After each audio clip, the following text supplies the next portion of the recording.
Good morning, CHD. Welcome to Pediatric Perspectives. This is where we are looking at children's health challenges from a different perspective, one that includes critical thinking, one that's not afraid to go and tell you the truth. And today, I have a very special guest, Dr. Suzanne Humphreys. And I just want to welcome you. You're somebody I've wanted to talk to and interview since, gosh, years and years ago when you wrote your incredible book, Dissolving Illusions. So, welcome to the show. Thank you, Paul. It's great to be here. That's a book actually I still to this day recommend because I think it does the best job I've seen anywhere of taking us through the history of vaccines. So I think we're going to talk a fair bit today about vaccines. I'm just interested for our viewers who may not have heard your story. You are, traditionally trained MD. You were a medical specialist and vaccinologist, but you worked in internal medicine and nephrology, right? That's right. So how does a internal medicine nephrologist become interested in vaccines? Just so everyone knows, I was not a vaccinologist. Like vaccines were the farthest thing from my radar possible. I was just a nephrologist, internal medicine specialist, 100% consultative when this whole thing went down, meaning that I was doing 100% consulting on kidneys in adults, although I would get the occasional childhood request because we didn't have a pediatric nephrologist in our hospital. So I was up in northern Maine in a very large teaching institution. And prior to that, I was down in Philadelphia at another academic position. And so that was after spending many years between medical school, then 3-year residency, a 2-year fellowship, and then working. And then, then I took on my career. And it was about I'd say probably the 8th or 9th year of my career that a few things at the same time happened. One of them was that I had a friend who had children that were never vaccinated. And I noticed that they were a bit different than any other child I'd ever met. And like they had never, ever had antibiotics. And I thought, That's well, weird. that's interesting. You must have really good genes. And then come to find out they did not have really good genes. Neither one of those parents had a whole lot of bragging rights to pass on there. And so there were 2 children. And then I met their friends, and the friends also were not jabbed. And so that kind of made me go, okay, well, that's interesting. I kind of put it in the back of my head. And then not that long after that, I saw one of these kids playing with a hammer and a nail. And I said to the mother, that's really dangerous because your kid isn't vaccinated and they're playing with a hammer and a nail. And if they get tetanus, man, it's going to be really bad. And one of the other parents said to me, Suzanne, what do you know about tetanus? And in my head, I thought, I don't really know very much about tetanus. I know that there's this guy in a picture that's, got his head back, and that it's, you just don't want that to happen. I knew as much about tetanus as I thought I knew about polio, which was almost nothing, because it's just simply only taught if at all, taught in medical school. And outside, I said to my friends, I said, well, I know you don't want to get it, and I know it can cause lockjaw. And kind of, the air stood still in the room and we all just moved on because, they didn't want to challenge the authority figure. Meanwhile, the authority figure was totally clueless. So there was that. And again, I just kind of let it rest. I didn't dwell on it. I didn't go digging into tetanus or anything like that. And then around the same time, I'm working in the hospital, and one patient comes in I'm telling you the long version because I've actually never told this long version before. I've never heard some of this, so I'm very excited to hear it. Thank you for sharing. Just for perspective, what years were you in med school and what years are we talking about now? Oh, let's see. Medical school was 89 to 93, residency 93 to 96. You don't forget these years, do you, Paul? No, you don't. Fellowship was 96 to 98. My academic job was until 2001. And then 2001 to 2011, it was the job up in northern Maine that I'm talking about. Okay. Thanks for sharing that. Yeah. So somebody had been wheeled into the intensive care unit with shingles all over their body. And they had they were in the hospital down in southern Maine. And while they were down there, they had a shingles vaccine. And so a bunch of us experts were, because I was called as a nephrologist, the kidneys were shutting down. And a bunch of us experts were sitting around going, oh, Well, I remember we looked at each other and someone said to me, "Oh, does the shingle shot cause shingles?" And we're all going, "Probably not." And then we look it up and we go, "Oh, it actually can cause Yeah, shingles." So live there we virus all are vaccine. with that elephant in the room. And then a little while after that, there was an employee that applied to the what do they call it? The kitchen of the hospital where they cook all the food. They made her get a measles vaccine. And shortly after the measles vaccine, she developed thrombotic thrombocytopenic purpura, fulminant kidney failure, and she actually Wow. never came off dialysis. And Wow. she's not afraid to tell that story. And she's like, I was perfectly healthy. I was perfectly fine. She's a French Canadian lady. And so that was really tragic because she was a healthy working woman. I saw another person that applied to the housekeeping position in the hospital who they made her get a chickenpox vaccine because she didn't have any antibodies. And she also developed kidney failure. So these are the kidney failure cases that I'm seeing. Here's where it really starts to, because I'm a little dense. You have to club me over the head about 6 times before I go, oh, Me okay, too. that's all coming together. So then I come in after a long weekend. My other physicians were away. And there was a gentleman on dialysis, and I hadn't seen him before. But mind you, we're in a pretty much a holiday state. People come holidaying up around, Bar Harbor and those places, and it's a real destination. It's a beautiful place. So I just assumed that he was a traveler because I'd never seen him before. And I was like, "Oh, where are you traveling from?" He's like, "I'm not traveling from anywhere. I live here." And I was like, "Oh, okay. Well, how long have you been on dialysis?" And he says, "I've never been on dialysis before. I was fine. Everything was fine. My kidneys were perfect until I had that shot." And I'm going, okay, all right, just give me a minute. Let me get pen and paper. And so he was telling me as if he had told 20 people and not one of them believed him. And so I sat down, and by now my brain was a little more fertile. And I took the information and I started doing some research. And I didn't deny that he had that reaction to him. And because I found many, many cases in the medical literature where there was kidney failure followed by an influenza vaccine. And that was the year where there was the H1N1 as well as the seasonal flu shot. And so we had his kidney function before the vaccine. We had the documentation of the 2 vaccines, the lot numbers, and the kidney failure after the vaccine. And so at that point, I didn't start reporting reactions straight away, but I did eventually report that one. It took me about a week to kind of figure out, oh, there's a reporting system and I can report it.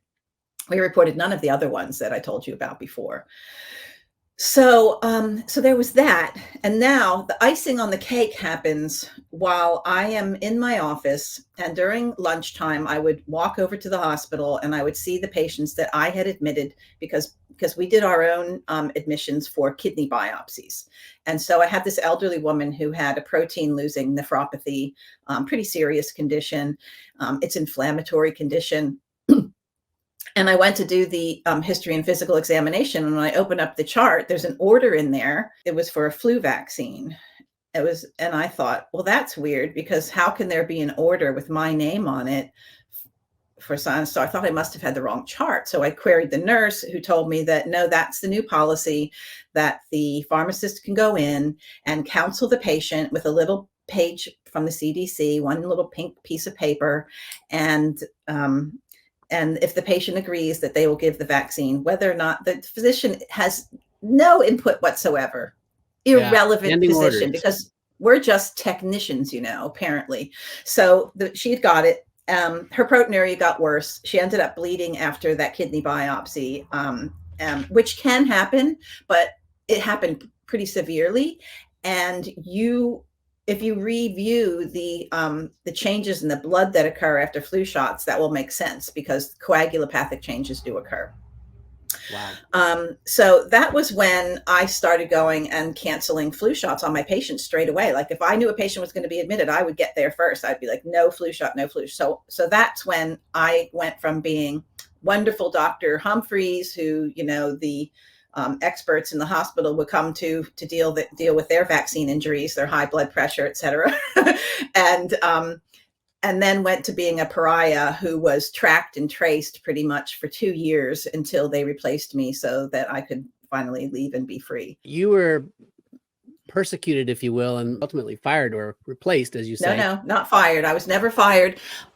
So what happened was I wrote a very long white paper with many medical references, and I submitted it to the CEO of the hospital, to the director of nursing, to all of my colleagues. My colleagues understood it. I think most of them. There was one that didn't, but I think most of them, they were like, yeah, and because one of them had young children, and the Gardasil vaccine was something that he was going, yeah, that just doesn't make sense to me.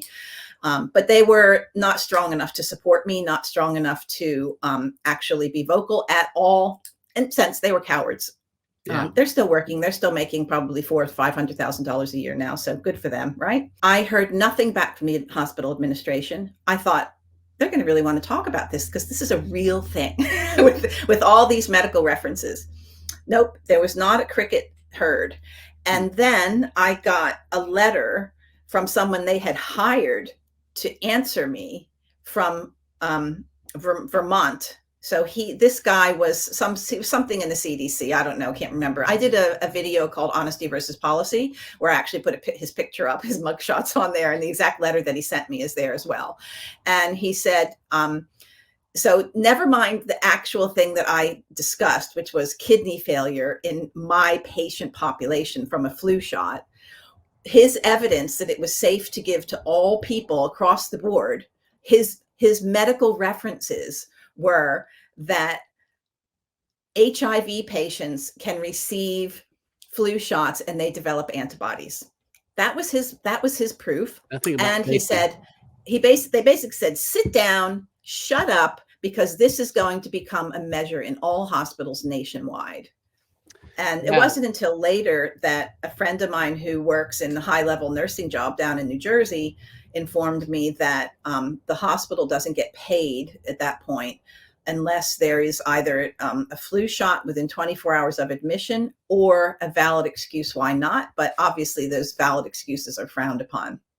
So that was the background. Then when I saw that, I just said, I can't work here anymore. I don't want to work here anymore. This is not where I want to be, because they were essentially telling me that I should do my own study to prove that my patients were being harmed. And I thought, why do I have to do the work of the vaccine industry? They should have done that study. Yeah. And they just want to keep me busy. And of course, that's what the vaccine zealots want to do. They want to keep us busy, keep us defending ourselves all the time. So at that point, I just knew that's not what I wanted to do. And so I gave my notice, and I was never fired. I stayed on for 2 more years and dealt with this nonsense for 2 more years before I was finally liberated in 2011. I like that, liberated. I was liberated of my license in 2022. So, and it's a whole new But it wasn't freedom. voluntary. That's the thing. It's like, it was voluntary for me. Yeah.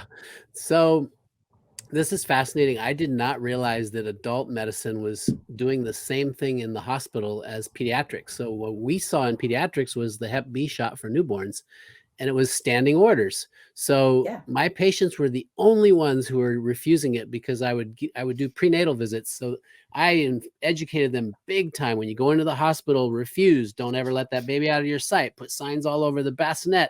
Mm-hmm. You're going to make sure you don't get a Hep B if you don't need it, which 99.9% of moms are negative. You don't need it.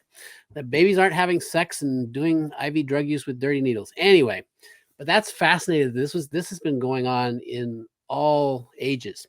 So then everywhere. Let's pivot to you wrote this book. I'm guessing that was somehow, how did you get to that? So while I was still in the hospital, I just basically became obsessed with vaccines. And so I had no social life. I just would go home at night and I would do research, and then I would order books and articles from the library. And back then we would get the physical copies. So I would go into the library and actually pick them up. And I would just do nothing but reading vaccine literature and vaccine books from both sides. And I just thought, okay, well, I'm going to look at both sides equally. I've already been well indoctrinated into the pro-vaccine side, but I'm going to carry on, reading what they have to say and hearing what they have to say. And whatever side, the truth falls on, that's where I'm going to be. I don't care, because I didn't have a horse in the race. I didn't have children. I didn't have vaccine injured people. I had nothing but things to lose at that point by being an anti-vaccinationist. Sure. So I'm guessing you must have stumbled on some challenges or problems, if you will, with vaccines as you did your research. With vaccines, in what way do you mean? Well, their safety, for example, their testing, their ingredients. Absolutely. So what I did is I just took on one vaccine at a time. And what happened is anytime I would be in the hallway of the hospital, because I became known as the loony anti-vaxxer even during the hospital. And I wasn't loony. I was pretty, like, I'm pretty level-headed. Like, I'm a little bit less level-headed and more mouthy than I used to be, but I was pretty demure and scientific and diplomatic back then. So, yeah, so I would talk to people in the hospital, and some of them would be like, "Oh, that makes sense." Some of the doctors actually come up to me. One of them from Nigeria came up to me and he said, "I know why they put the order on the chart. It's because we would not give it." Because he said they have to force it on people because we doctors know better. I had another doctor come up to me and say, "Well, nobody's listening to you, Suzanne, but nobody ever listens to prophets." And I was like, "Well, that's really an interesting thing because I don't feel like she was on my side at all." But the biggest argument that came up when I would try to discuss a flu vaccine aggravating or causing kidney failure in an adult was, what about polio? Unbelievable how much that came up. What about polio? Second only to what about smallpox? And I thought, Right. okay, well, we're going to look at both smallpox and polio, but smallpox, I feel like that's at that point, I felt like smallpox was really a distant entity, whereas polio was still within our grasp. We still have people alive that have had supposed polio. And we know people who know people that have had polio, where smallpox, not so much. So I really focused heavily on polio. And what I found turned my world upside down because all I knew was that there was the prophet, the savior, Jonas Salk, who had created the vaccine in the 1950s. And then there was the second savior, Albert Sabin, who had made the oral polio vaccine. And that we don't have people with shrunken legs anymore, and we don't have polio anymore. And that's all I knew. So when I started to dig into that and found out the lies and the cheating and the skullduggery that happened around that, the trials on that vaccine, and when I found out how many doctors were absolutely dead set against it, how many were critical about it, how it took 2 years for them to even give the data on the Francis trials to the physicians who were basically mandated to start giving it. Yeah, that was really fascinating to me when I saw the public health service reports showing the amount of vaccine associated paralytic poliomyelitis. Yeah, that was riveting. And I just couldn't get enough of it. So I started talking publicly about it at that point. And I went on the Gary Null show, and Roman Bistrianic, who is now my co-author, heard the show, and he was knee deep in research because his children had been vaccine injured because his wife did not agree with him. So he contacted my office. I was still working in my job. I don't know. I was doing interviews like that when I was still working, which I think back on it now, and that's pretty funny. So, I go into work one day and there's this guy with a funny name is asking me to write a book with him. And I thought, oh, it's just another nutcase. I'm not going to answer that. So after the third request, I finally called him back, and it's this amazing person, really smart, really had done his research. And I at that point just agreed to do the polio chapter. And so that was the agreement. It would be, a book by Roman Bistrianic with a polio chapter by Dr. Suzanne Humphries. And then when I started reading what he had done, which is that he had taken the world's vital statistics that nobody can really argue. I mean, I guess somebody could argue with, but they seem to not argue with that. And he had created charts of the death rate decline. And then he put the arrows in where the either antibiotics or toxoid vaccines or regular vaccines had come into the scene. And he showed that in most cases, between 96 and 100% of the death rate decline had occurred before any medical interventions had happened at all. And so he started looking into what had changed in society to incite that change. And once I started reading what he had done, I wanted to get on board with all of that. So I became co-author of the whole book. And, him not being a physician, he wouldn't understand any mistakes that he made at that point in describing the disease entities. So that's kind of where I came in.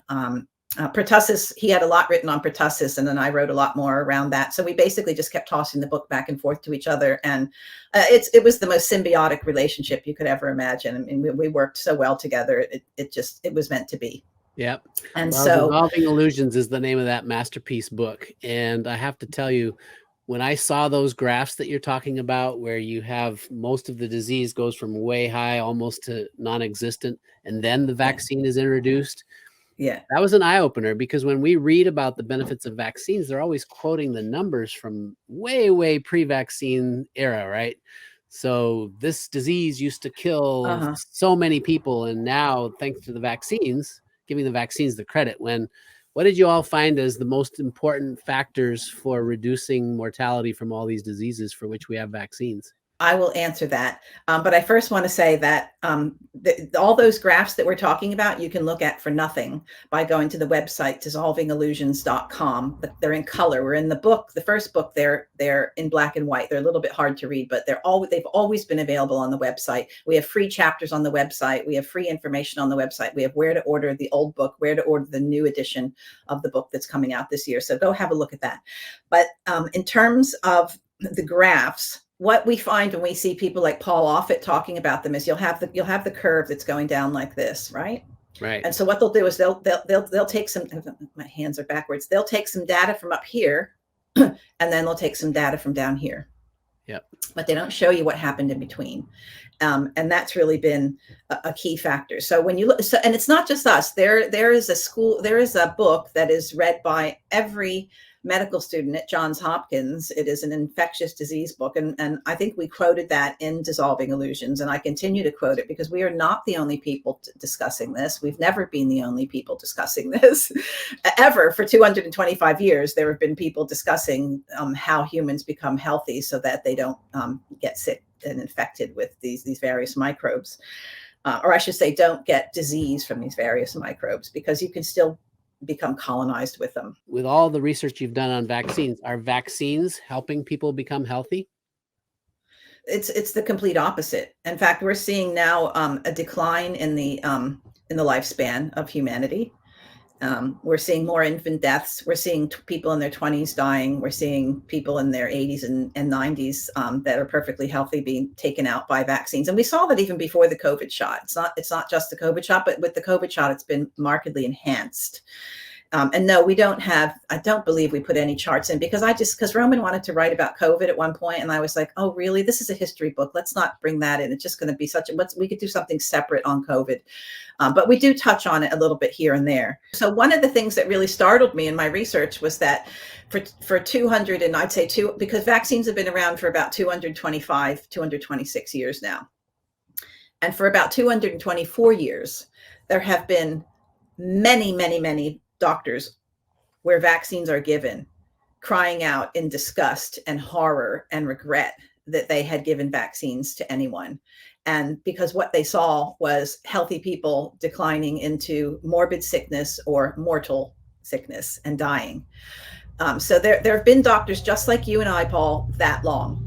And from the very beginning, those doctors were shunned, they were ostracized, they were bullied. And they were given many reasons to keep quiet. So the ones that did pop through the woodwork and we hear about and we read about, those were the ones that really took on the system and really saw something that they thought was worth risking everything for. And it's not changed since then. It's the same story, whether you're talking about the smallpox vaccines, the diphtheria toxoid vaccines that were introduced shortly after that, the scarlet fever toxoid vaccines that were, C. Okerell, Okeril, I believe was his name. He was a doctor who on his deathbed, basically, he died a premature death because he allowed a lot of experimentation on himself.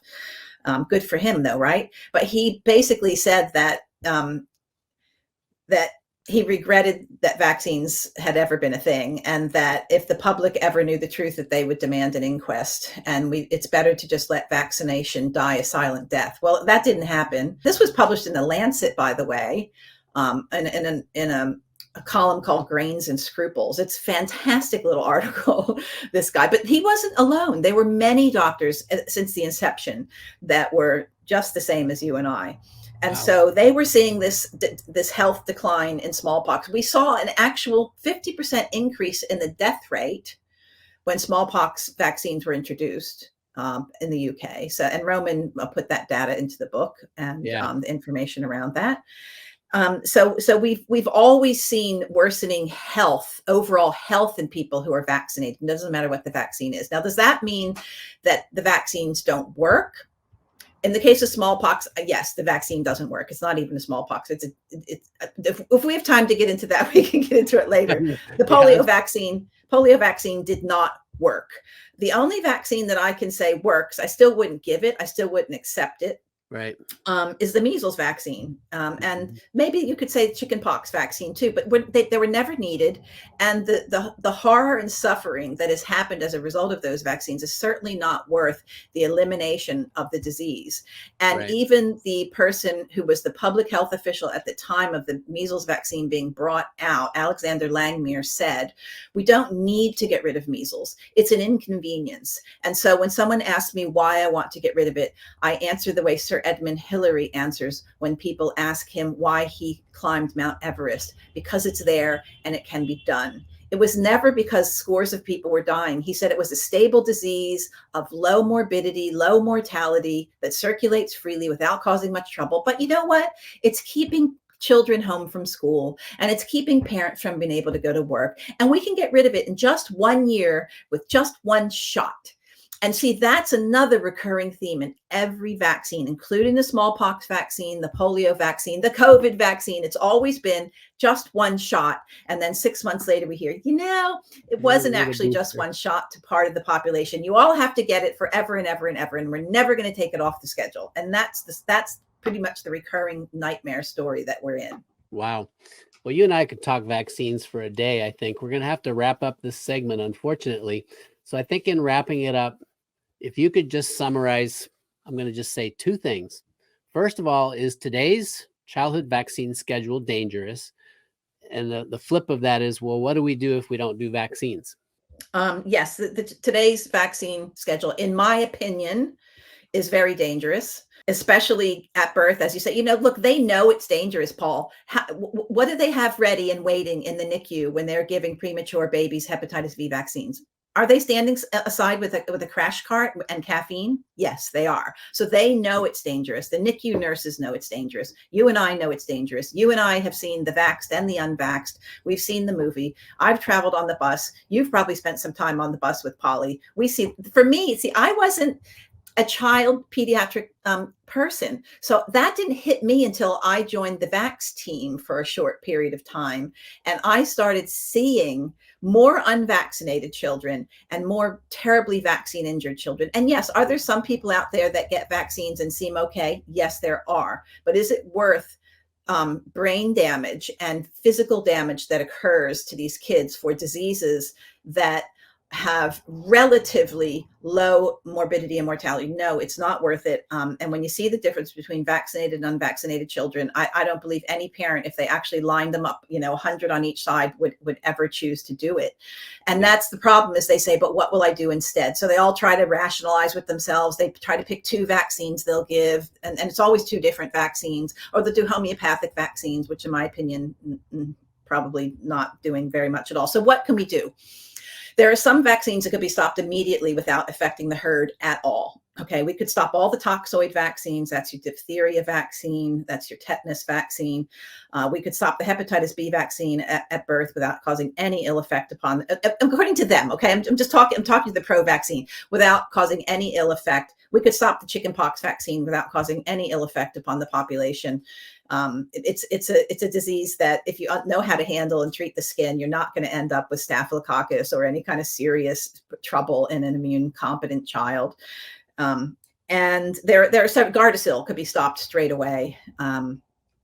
I'd say the only one we would probably really have a significant problem with would be the measles vaccine. And we would have to be very controlled and careful about how that was stopped, because measles would recirculate. And because of the vaccine, the people that would be susceptible are the ones that don't handle the disease as well. So back in the beginning, children around 2 to 9 would get measles, and they would handle it perfectly fine, because at that age, that's really when it's, I guess, nature designed it to happen, because the pregnant mother would have been breastfeeding, imparting immunity, and then the children would have their immunity and they would grow up. Well, because of the vaccine, that's why we have to be careful in stopping it. That's the only reason. It's because what the vaccine has done to the population is we would have to have special hospitals, isolation, and probably controlled infections, actually, if we wanted to bring measles back. And that's a whole other conversation for a whole other day. But I think most of the vaccines could be stopped right now, and all we would see would be people improving in health and getting better. Yep. Well, there you have it, folks. From my hero in this space of understanding the history of vaccines and being willing to share the truth as you discovered it. So the new book's coming out this year, right? This week. This week. Yes. Wonderful. Yes, so it'll Okay. be out, I think, So, actually by the end. What is today? It'll be out by at the minimum. I should say at the latest, it'll be out by the end of next week, but it probably will be advertised on the website even before that. It's wow, basically, we have the proof copies. We just have to press the button and it's going to be available both on I am Amazon so and excited. a private printer as well. So we'll have two places for people that don't like Amazon. They can get it at another printer. And we have different editions of it. There's going to be ones with like color photos of us, traveling on the road. And it's 200 extra pages, so that anyone who's already had dissolving illusions can now get the new one and still learn some more. It's because basically another book attached to it. So there's 200 extra pages of things that Roman and I have both learned in the past 10 years. Well, this is a resource for us all, dissolvingillusions.com. Is that right? Correct. Okay. Well, I am going to have you back on the show because we have some unfinished business for sure. Thank you, Dr. Suzanne Humphries, for your work and for sharing everything that you know at a certain amount of risk to your career and to your life. But I'm so grateful to you. Thank you so much. Thank you. You can check out my other show, With the Wind, at doctorsinscience.com. You can also reach me directly, even book a coaching session if you wish, at kidsfirstforever.com, the number 4. Both these links are in the show notes. Thank you for joining us today, and we'll see you next week.